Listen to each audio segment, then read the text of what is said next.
ఆంధ్రప్రదేశ్ ఉప ముఖ్యమంత్రి కొణిదెల పవన్ కళ్యాణ్ గారు నిన్నటి రోజున మార్కాపురంలో జరిగినటువంటి బహిరంగ సభలో వైఎస్ఆర్సీపీ పార్టీని దృష్టిలో ఉంచుకొని కొన్ని కీలక వ్యాఖ్యలు చేశారని చెప్పుకోవాలి. ఏదైతే గత కొద్ది రోజులుగా వైఎస్ఆర్సీపీ పార్టీ కార్యకర్తలు నాయకులంతా కూడా కూటమి ప్రభుత్వం ఏదైతే ప్రస్తుతం ఈ అక్రమ కేసులు పెడుతూ ఉందో వాటన్నిటికి సంబంధించి వడ్డీతో సహా తిరిగి చెల్లిస్తామని చెప్పేసి మాట్లాడుతున్నారు. వాళ్ళందరూ ముందు అధికారంలోకి వచ్చాక కదా చూసుకోవాల్సిందని చెప్పేసి మాట్లాడుతున్నారు పవన్ కళ్యాణ్ గారు. మొత్తానికి పవన్ కళ్యాణ్ గారు చేసినటువంటి కామెంట్స్ దృష్టిలో ఉంచుకొని మరిన్ని విషయాలు తెలుసుకునే ప్రయత్నం చేద్దాం. ప్రస్తుతం మనతో ఉన్నారు సీనియర్ పొలిటికల్ అనలిస్ట్ అర్స్మిల్ శ్రీనివాసరావు గారు. సార్ నమస్కారం అండి. నమస్కారం సార్, కూటమి ప్రభుత్వం ఎన్నో మంచి కార్యాలు చేస్తుంది. దాన్ని అదునుగా తీసుకుని వైఎస్ఆర్సీపీ నాయకులు కొంతమంది అందరూ కూడా దీని మీద బురద జల్లే ప్రయత్నం ప్రతిరోజు చేస్తూ ఉన్నారు. గట్టిగా మాట్లాడే నాయకులు కరువైపోయారని చెప్పేసి పార్టీ నాయకులు ఉన్నట్టు ఒక అభిప్రాయం కూటమి పార్టీలో. అటువంటి తరుణంలో పవన్ కళ్యాణ్ గారు నిన్న రోజున మాట్లాడుతూ ఈ కూటమి ప్రభుత్వం అది చేస్తాం ఏదో మాట్లాడుతున్నారు, ముందు మీరు అధికారంలోకి వచ్చాక కదా ఇవన్నీ చూసుకోవాల్సింది, ఎవరిని వదిలిపెట్టడం భరిస్తున్నాం అని చెప్పేసి ఎక్కువ మాట్లాడొద్దని చెప్పేసి వార్నింగ్ ఇచ్చారు. ఏమంటారు పవన్? ఆయన ఎలక్షన్ ప్రతిపక్షంలో ఉన్నప్పుడు ఆవేశపూరితంగా మాట్లాడిన మాటలు కాకుండా అధికారంలోకి వచ్చిన తర్వాత బాధ్యతాయుతంగా మాట్లాడుతున్నారు. ఫస్ట్ 2, కూటమి పొత్తు ధర్మాన్ని పూర్తిగా పాటిస్తా కూటమి సమైక్యతను కాపాడటానికి ఆయన విశ్వ ప్రయత్నం చేస్తున్నాడు. అదే మాటల్లో కూడా వ్యక్తం చేస్తున్నాడు. అలాగే వాళ్ళ శ్రేణులకు కూడా ఎప్పుడు కూడా కూటమికి విఘాతం కలిగించే చర్యలు ఎవరు చేసినా మాట్లాడినా అని సహించమని చెప్పాడు. దాన్ని ఆచరిస్తున్నాడు. ఈ విషయంలో పవన్ కళ్యాణ్ గారు, టీడీపీకి చెందిన చంద్రబాబు నాయుడు గారు, లోకేష్ గారు వీళ్ళందరూ కూడా అసలు వీళ్ళు అద్భుతంగా జన్మజన్మల బంధం కింద ఉండాలి. అంటే ఈనాడు బంధం ఏనాడిదో జన్మజన్మ బంధం ఇలాంటివి ఏమన్నా మాట్లాడుకోవచ్చు. మంచి మనుషులు, మంచి మనసులు ఇలాగనమాట. తేనె మనసులు, లేత మనసులు ఇలాంటి సినిమా పేర్లకి యాప్ట్ అయ్యేలాగా వీళ్ళ వ్యవహారం ఉంది. ఇక ఇందులో కొంచెం బీజేపీ వాళ్ళతో డిఫరెంట్ స్టోరీ. ఇంకా వాళ్ళు పెద్ద కలపక్కలేదు. అయితే పవన్ కళ్యాణ్ గారు ఆయన జగన్మోహన్ రెడ్డి 2.0 రపాడిస్తాను, మళ్ళా వస్తాం, మీ సంగతి చూస్తాం, వచ్చిన వాళ్ళందరూ ఊళ్ళు ఖాళీ చేస్తాం, ఎన్ని మాటలు జగన్మోహన్ రెడ్డి గారు తప్పు మాట్లాడుతున్నాడో మనకు అనిపిస్తుంది. కానీ ఆయన తప్పు అనుకుంటలేదు ఎవరో జగన్మోహన్ రెడ్డి గారు. ఎందుకంటే అతను అప్పుడు ఎలా ఉన్నాడు, ఇప్పుడు అలాగ ఉన్నాడు, ఏం మారలేదు. వీళ్ళే మారారు. ఎవరు? కూటమి. వాళ్ళు ఎలక్షన్ ముందు లోకేష్ గారు స్పీడ్గా ఉన్నాడు, చంద్రబాబు నాయుడు గారు కూడా తోలు తీసేస్తా ఉన్నారు. పవన్ కళ్యాణ్ గారు కూడా వీళ్ళు చాలా మంచివాళ్ళు అయిపోయారు ఇప్పుడు వచ్చిన తర్వాత. అంటే చెడ్డవాళ్ళని కూడా ఏమన్నంత మంచివాళ్ళు అయిపోయారు. ఇది మాత్రం వాస్తవం. అంటే ఇది పాజిటివ్గా తీసుకోవాలి. మనం ఎందుకు చెప్తాం, ఇది అభిప్రాయం, ప్రజల అభిప్రాయం. మాలాంటి వాళ్ళు ఏం చెప్తారంటే సగటు పౌరుడు ప్రజల అభిప్రాయం మా దగ్గరే చెప్పుకుంటారు వాళ్ళు. ఎందుకంటే మేమే వింటాం వాళ్ళ మాట. ఎమ్మెల్యే, ఎంపీలు, మంత్రుల దగ్గరికి వెళ్తే వాళ్ళు ఎవడో వాళ్ళు ఫోన్ ఎత్తరు. మాకేం పని పాట లేదు కాబట్టి వాళ్ళు ఫోన్లు ఎత్తుతాం. వాళ్ళు చెప్పిందంతా మా దగ్గరికి ఎక్కేస్తారు. మొత్తం అంతా మా నెత్తి నిండా పోసేస్తారు. అది మీరు బయట మాట్లాడతారంటే మాట్లాడిన వాళ్ళు చేరుతుందేమో అని చెప్తూ ఉంటారు. ఇది సమస్య. క్యాడరు అసంతృప్తిగా ఉన్న వాటి వాస్తవం పార్టీ పెద్దలకు కూడా చేరింది. అది క్యాడర్ అసంతృప్తి. అది ఎందుకో అసంతృప్తి అనేటువంటి వాళ్ళకి కూడా అర్థం అవ్వట్లేదు. ఎందుకంటే పథకాలు బాగానే ఇస్తున్నారు, అభివృద్ధి కార్యక్రమాలు నడుస్తున్నాయి. మీకు జగన్మోహన్ రెడ్డికి ఇప్పటికి వ్యత్యాసం బ్రహ్మాండంగా తెలుస్తుంది. హాయిగా స్వేచ్ఛగా ఉన్నారు. తర్వాత పెట్టుబడులు వస్తున్నాయి, అమరావతి, పోలవరం కార్యక్రమాలు అవుతున్నాయి. అయినా ఇంకా ఇంతగా అసంతృప్తి ఉంది. ఇక్కడ ఇది ఎవరికి అర్థం అవట్లా. ఓకే, అవును. అసలు దీన్ని ఈ ఈక్వేషన్ ఎలా సాల్వ్ చేయాలో అర్థం అవుతుంది. అంత చికెన్ ప్రశ్నలో మారిపోయింది. ఇది దీనికి అంటే దానికి సమాధానం మాలాటోళ్ళ దగ్గర ఉంది. అది మేము మాట్లాడితే ఈ ప్రభుత్వం కూటమి పెద్దలు ఏమనుకుంటారంటే వాళ్ళు విమర్శిస్తున్నాం అనుకుంటారు, వాళ్ళ మీద వ్యతిరేకత. అప్పుడు వాళ్ళకి శత్రువులు అవుతాం, మమ్మల్ని శత్రువులా చూస్తారు. మాలాటోళ్ళు ఏమనుకుంటారు, ఇంతగా అనవసరంగా వెళ్తే శత్రుత్వం మనకి, ఇప్పుడు వరకు వాళ్ళు మోసం కదా అని అనుకుంటారు. అందుకని చెప్పరు. చాలా వరకు లోపల పెట్టుకుంటారు. అది తప్పు, చెప్పాలా. ఎందుకంటే కొంతమంది ఎమ్మెల్యేలు అందరూ ఉండకపోవచ్చు, ఒక 25 మందో 30 మందో 40 మందో కొన్ని వ్యవహారాల్లో ఖచ్చితంగా పార్టీకి చెడ్డ పేరు తీసుకొస్తున్నాయి, పార్టీకి నష్టం కలిగిస్తున్నాయి. ఏంటండి, పల్నాడు ప్రాంతంలో ఒక ఎమ్మెల్యే ఆయన వ్యవహారం ఆయన ఓపెన్గా చెప్పాడు, వైసీపీ వాళ్ళు నేను దగ్గర చేర్చుకుంటాను, వాళ్ళతో బాగుంటానని. ఏం వైసీపీ వాళ్ళతో బాగుంటుంది, నీకేం రోగమా? వైసీపీ వాళ్ళతో బాగుంటుంది, నేను ఎవడు గెలిపించాడు?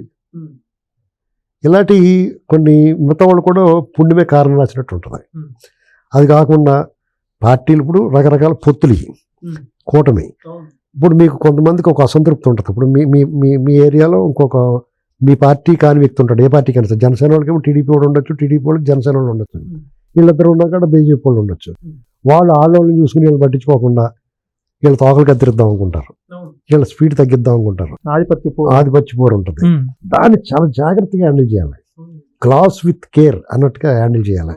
ఆ హ్యాండిల్ చేయడంలో వాళ్ళు విఫలమవుతున్నారు. ఎంతని పెద్ద పార్టీ పెద్దలు చూసుకుంటారు అంతనే. స్థానికంగా ఉన్న నాయకులు, ఎమ్మెల్యేలు, ఎంపీలు, మంత్రులు వాళ్ళు హ్యాండిల్ చేయాల్సినవి కూడా వాళ్ళు వదిలేసి వాళ్ళు పనాలు చేసుకుంటున్నారు. ఏదైనా సరే చంద్రబాబు గారు చెప్పాలి, ఏదైనా సరే లోకేష్ గారు చెప్పాలి అనేటువంటి దాన్ని ప్రచారంలో పెడతారు. వాళ్ళు అనుకున్న పని, వాళ్ళు చేయాలనుకున్న పని వాళ్ళు చేసేసుకుంటున్నారు. వాళ్ళు తీసేసుకుంటున్నారు. ఏదైనా చేయకూడదు అనుకున్నారు అనుకోండి, అక్కడి నుంచి చెప్పించు లోకేష్ గారు చెప్పాలి, లేదా చంద్రబాబు గారు చెప్పాలి, లేదా పవన్ కళ్యాణ్ గారు చెప్పాలంటున్నారు. ఇది మైనస్ ఎలాగవుద్ది? అంతా కూడా సెంట్రల్గా వాళ్ళ చేతిలో పెట్టుకున్నారు. వాళ్ళ చేతుల నుంచి వాళ్ళే చెప్పాల్సి వస్తుంది, అందరూ వాళ్ళ చుట్టూ తిరగాల అంటారు.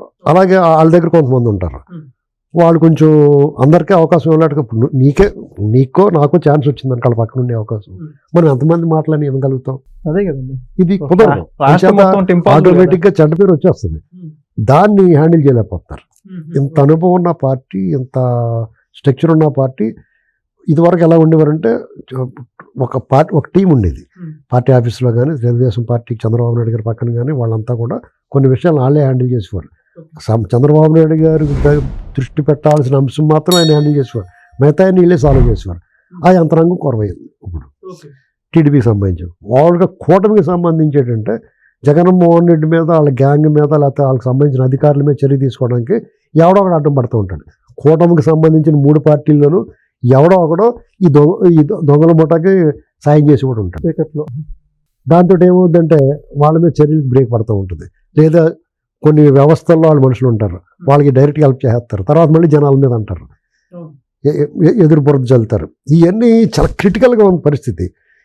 ఇలాంటివన్నీ చూసి పవన్ కళ్యాణ్ గారు చెప్పినా, చంద్రబాబు గారు చెప్పినా, ఎంత భరోసా ఇచ్చినా ప్రజలకి నమ్మకం కలగట్లా.